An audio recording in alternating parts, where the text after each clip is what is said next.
All right, we're back once again with Jordan Taylor as our co-host this week. Great guest on today. We have Royce White, who has been a very busy man lately. Just had a big feature story about mental health on Outside the Lines. He'll be joining them again later today. It is Tuesday when we're recording this program. Then later this evening, Real Sports, my favorite program on all of TV, is doing a story on Royce.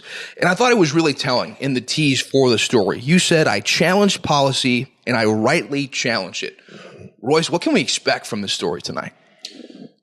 I really can't tell you. I think that the general trajectory of the mental health conversation has, for the most part, written the possible angles of the story that could be used or could be told. But, you know, if I'm being honest, the first Real Sports that we did 4 years ago didn't properly address the conversation in its totality in regards to me and the NBA. And as a matter of fact, it's the piece that set the stage for there to be so much misconception about my story in the first place. And again, people are trying to squeeze very nuanced and detailed accounts into very small time slots. And when you do that, you run the chance of missing, very important detail. The devil is in the details, so they say. And that is the problem with I don't TV, think anything's truer. Yeah. Yeah. I mean, TV, you only have a certain amount of time to work with. It's a challenge that I face every day in that medium. But that's the beauty of a podcast, though. Yes. Is you can let those kind of things breathe. Do you feel, though, I saw on Twitter that you actually called Washout recently, too. Yes. Do you feel like your story has been misrepresented? He's absolutely repulsive. Yeah. Yeah, he's repulsive to me. The basketball community, especially the journalist community in basketball, hold him in a high regard, and I don't see the proof of that merit. And I take the linguistic domain very seriously, and I take the field of journalism very seriously as a consequence of my appreciation for the linguistic domain, because I have a philosophical disposition. And Woj, for example, in one of the first pieces that he wrote and covered my story, never called me once for an interview or to bounce his quotes that he got from whoever he got them from. I know they were from Daryl Morey, but you could assume that they were from somebody. You can't be sure. In order to, soundboard those claims against, he never once called me. And the first line of his piece was, "A lost and confused young man plays a martyr on Twitter timelines." It's like, excuse me? And not only do we see an ability to, in hindsight, go back and see how off that sentiment was, but in his own piece at the time, he conveyed an idea that my cause was noble. It's like nobility and being lost and confused don't go together, especially for young men. Right. And that's important to distinguish, is for a young man, it's not about having the answers or about doing things correctly. It's only about, is your baseline intent noble? Right. So, and that's just a fundamental lack of philosophical currency that I think that he's displaying. And I'm sure if I looked into him enough, he'd be displaying on a number of fronts. And the basketball culture or sports culture or the journalistic culture within sports specifically accepts that, because there may be a lack of philosophical currency across the board. So how does it feel to be a misunderstood kind of pioneer and I guess somewhat of a martyr in what you're doing? Yeah, I don't know if the word martyr actually fits. I guess it technically fits, but I don't know if what I'm doing or what I've done has had an identifiable incremental progress, and that's usually a marker of a martyr. Right. And so you could say that martyrdom, as much as it has to do with the individual, also has to do with the circumstance or the time with which it takes for the environment around the martyr to accept his ideas. Right. And so that's what we see historically in time, is you could say Galileo was a martyr. Well, was he a martyr when he was still alive, or was he not a martyr until after he was dead and the church changed their position on? It's almost always after they're dead. It's almost always after they're dead. So in this new age where technological advancement and social media and connectivity and the news are changing so much, we see those increments of time shrink. for sure. So it's totally conceivable that you could actually be a martyr multiple times within your lifetime, as to where, in generations past, that wasn't the case. You mentioned progress. You don't think there's been enough progress. I know you mentioned a lot moving the conversation forward. Where does it need to be, and where is it right now when it comes to mental health? Right now, it's all over the place. Yeah. It's sensationalized. It's talked about in taboo. It's talked about in a heightened emotion. It's talked about in a manic fashion. Then it's not talked about at all in some places, and that's too chaotic for where it needs to be. And and being an advocate and trying to really articulate where the mental health conversation should go or needs to be, and trying to define a goal and be able to to say shepherd or help shepherd groups of people towards down the right path, you could say. I'm still wrestling with it, but it's somewhere like we have to understand that our apprehension to the mental health domain has utility, and we have to fight against that utility, because to investigate your psyche brings with it the risk of actually unraveling your psyche. So it's treacherous territory. It puts an immediate emphasis on your own life and your own personality and the things that you've done in your life and the things that you plan to do or the things that you are. All of those things are on trial. And as such, it's just dangerous territory. And I think I said this more recently on a podcast, that human beings have this tremendous ambiguity. And one of the most shining examples of that is how people have a very topical gravity to live conveniently, but at the same time, they deeply desire meaning. Well, meaning doesn't usually come convenient. So there's already a paradox there. And that is where the mental health conversation lies. It is philosophical at its root, because that is what mental health is. And we talk about mental, and that's what I mean by it's sensationalized. We talk about anxieties and depressions and PTSDs and all of these diagnostical labels. But underneath that, there are much more basic fundamentals of being, like emotion.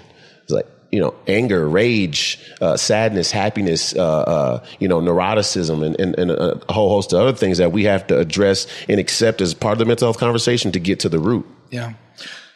Kind of the reason this all came up again to begin with you especially, is Kevin Love, DeMar DeRozan coming out and talking about their personal struggles. Is it frustrating for you at all to see the way people have treated them and gravitated toward them and their struggles, and then you think back to when you were a rookie in the NBA and how you kind of were pushed out or blackballed for doing the exact same thing? Absolutely. I mean, but my frustration isn't about the trajectory of my career. Yeah. My frustration is, and this may be hard to believe, but it's, as best as I can identify, predominantly altruistic. It's like, it never mattered about my career. If it did, I wouldn't have said the things I did. Right. Deeply. There's deep evidence of that. I mean, I could have sat back and said less. I could have said nothing, and had a totally different outcome in terms of career. So I'm not angry about the trajectory of my career. I'm angry and frustrated by the lack of acknowledgement and being able to identify or recognize just how important this mental health conversation is, and just how important it is to have it honestly, and just how important it is to have it, with the best accuracy, which are two different things. It's honesty is a disposition. Accuracy is the data that you're using, and first of all, we just have a problem with honesty in our culture modernly, in modern times. It's like there's a deep inclination for dishonesty. And you could say that arises off of the natural distrust that exists between two individuals or two groups of individuals. But we have to reconcile that. That's not something to just let be. If you want to say, talk in religious terms or spiritual terms or, cosmological terms, it's like whatever forces that are at play gave us the ability to supersede those fundamental biological, frameworks. It's like, yeah, of course I can't totally trust you, but that doesn't mean that we just let fester the gaps of distrust to a place where now lying is the new norm, You obviously had a lot of potential. How do you cope with I guess what Ryan said, with kind of sacrificing, because you did sacrifice a lot. Probably could have been $150 million guy in the NBA. Yeah. How do you cope as an individual with, what you sacrifice, but also still pushing forward what you're trying to get across? And was it worth it? Yeah, well, you can't even put a price tag on what happened. 100%. What I did. And, there is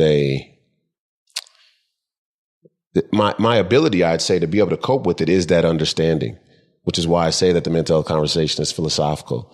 It's the understanding that what you do in service of others is the ultimate measure of success. That's a given, and to even speak more spiritual. And then I've been quoting this Bible verse quite frequently is it says in the scripture to seek first the kingdom of God and his righteousness, and all these things will be added unto you. It's like, I absolutely had to do it the way that I did it, given who I was. There was no other way. So you can't even start to question whether it was worth it. There wasn't a choice really at the bottom of the barrel. That is what needed to happen. And that's the story of Christ in many ways, which is a very profound archetypical story. It's like, he had to do it that way. That was the appropriate measure at the time, given the mission, given the state of the times and different circumstances.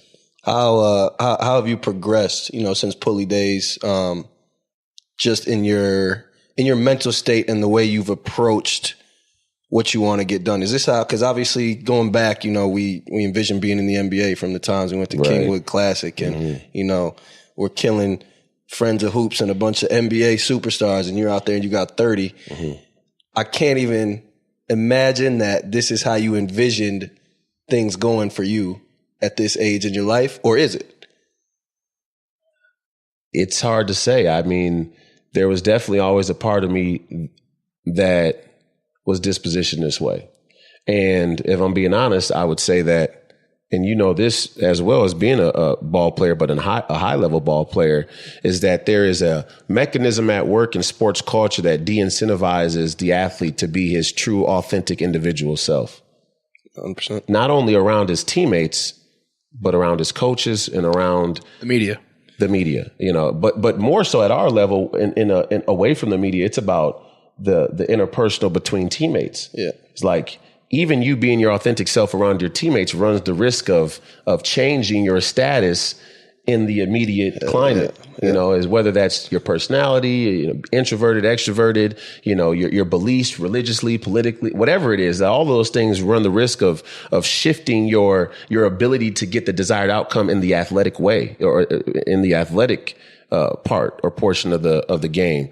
And so there was always a part of me that was like this, but I can't deny that it was developed through the crucible of adversity that really came not only with this situation, but even so far back as my Hopkins days and at the University of Minnesota and, my year or two at Iowa State and just learning through those times. It's hard to even bridge the gap in some ways between where you are in your mind and your philosophical development at 15 or 16 versus when you're 27 or even when you're 21. Like, those are huge jumps, but in one of the unfair things about being an athlete is that people see you all in one measure of time in that way. It's a great point. Tremendously. Like, especially for guys like that coming to the league young or coming to stardom young. Like, I was a semi-star young. I was one of the top 10 guys, 15 guys in the country. But there are guys who are the number one guy for their entire high school career. It's like people only ever see them, for the most part, as that high school star and wherever they are on the star spectrum as it sits today. Well, even going back nowadays to 12, Tyus was probably even a star longer than Absolutely, that. So, for sure. I think to your point, though, that's why guys who make mistakes